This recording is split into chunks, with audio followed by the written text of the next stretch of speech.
ঢেল মারা।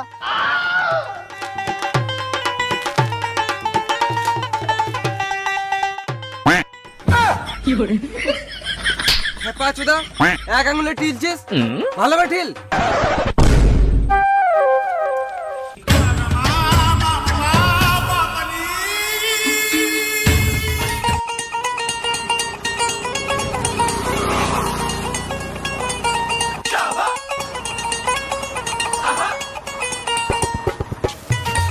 কাকা গাড়িটা তাড়াতাড়ি ছেড়ে দাও তো, আমাদের তাড়াতাড়ি আছে।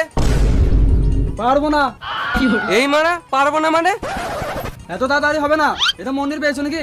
হাত বাড়ালে প্রসাদ পেয়ে যাবে। বেশ, একটা বিড়ি খাই দেবো, আমার কাছে একটু তাড়াতাড়ি করে দাও। ওইদিকে দেখছো সিগারেট খাওয়াবে বলে বসে আছে, তাও ওদের কাজ করছি না। তাহলে ভাবো তুমি বিড়ি খাওয়াবে বলছো। বেশ ঠিক আছে, কতক্ষণ লাগবে?